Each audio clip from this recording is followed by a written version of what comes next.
I have finally lost a pound. After a month and a half of being stuck between 208 and 210 pounds, I have finally dropped to 207. And you will not believe how happy I was when I finally saw the number on the scale when it finally dropped down. Uh, and I figured out the reason why, because I've already more or less figured out that I've been eating at maintenance the entire time, even though my net diary said I was eating in a deficit. The calorie count that it gave me for every day to lose weight was 2,000 or 2,100 calories. And it was saying that, like, in the background, it was saying that my maintenance calories would be like 2,400. And I was watching another YouTuber who's been losing weight. And the one thing she had mentioned in her particular video was to look at a TDEE calculator. And so I checked it, and it said that my maintenance calories are actually 2,000. And that's what my net diary has had me eating for like the last month and a half to lose weight. And so, like, even though I had already like internally realized that I've been probably eating at a maintenance, but there was also the thought that maybe coming off of a completely liquid diet and introducing solids back into my diet, that I was likely in an adjustment phase, and that I was also just kind of floating in the low 200s because I've never been here before, and it's good to let the body know that it's safe and that it's safe to keep losing the weight. And so I've recalculated my numbers and made some minor adjustments, and it's shown some use where I've started losing weight again. So hopefully next week we'll keep seeing a downward trend and not staying the same. And so that was one of the big things that I really noticed for like this week that I really enjoyed. And I have my trusty notebook on the side.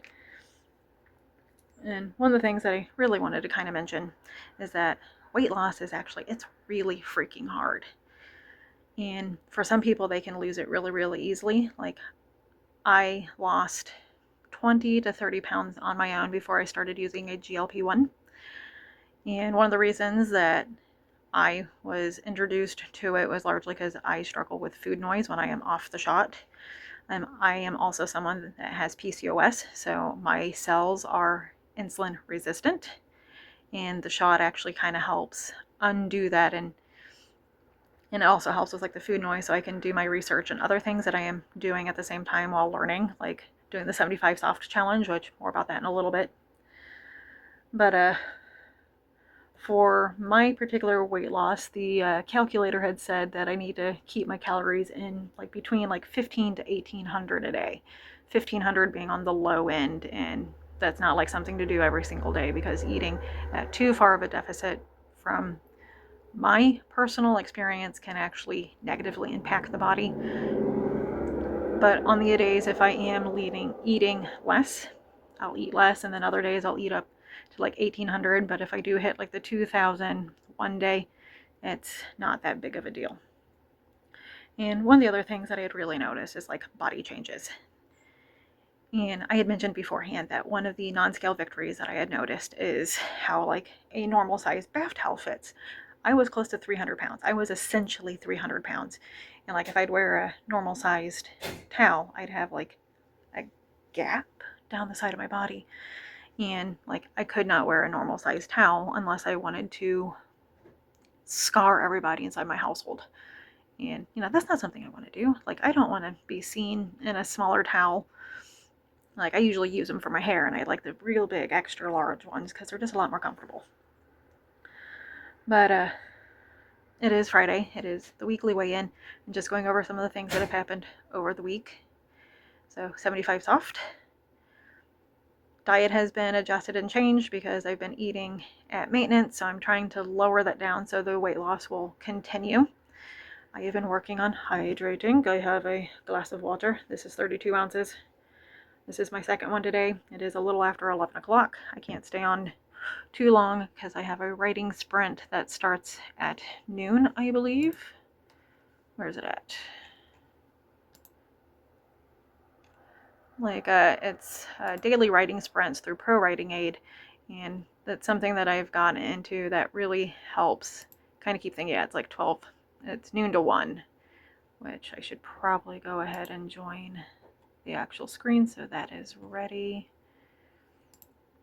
And anyway, doing little things while I'm doing other things. So I've been focusing on hydrating. Like I've mentioned in the past, I really do not like water. And over the last week, I have been drinking more water, and I do not like how often I have to pee. It is very annoying and bothersome, but it is what it is. I've been upping my daily energy expenditures. There is this lady on YouTube, Grow with Joe, who does like walking exercises that I've been implementing when I think to do it. It's not a habit that I have fully formed yet, so it's something I am still getting into the hang of. But they're pretty fun. There's lots of upbeat music, and she has a very infectious, just joyous, lively, vibrant type of personality I really like. So, like, the few videos of hers that I've done, I've really, really enjoyed those. They were a lot of fun. For the reading aspect of 75 Soft, that has largely been kind of hit and miss.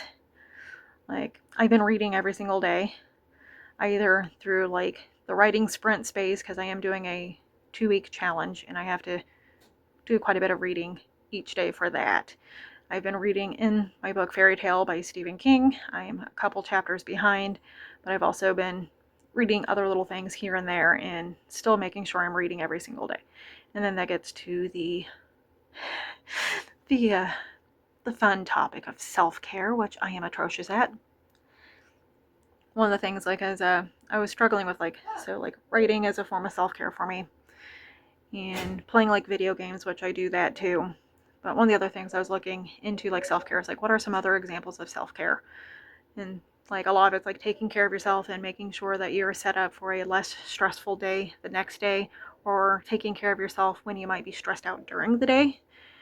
And so one of the things, like it had mentioned, was like moisturizing, cleansing your skin, putting on lotion, stuff like that is also self-care, which is something I do not do. And so one of the things that I have started doing for like cleansing my my face and stuff, trying to do this every single day, is I've been using these, and I have a hard time having like water on my face if I'm in the shower. Like, I can't do it. Like, I feel like I'm going to drown when the water hits my face. And so like it's this kind of weird thing. And so like the wipes and stuff helps with like cleansing and like cleaning my skin. And I'm already a pretty big person for like keeping my hair up to maintenance. But I've been slowly looking at other little things for like self-care that I can do.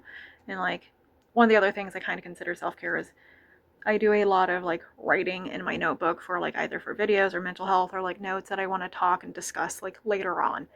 And so it helps kind of get things that are in my head out of my head. But that's essentially been the week, other than the fact that on New Year's, me and my little sister were out driving. We hit a deer.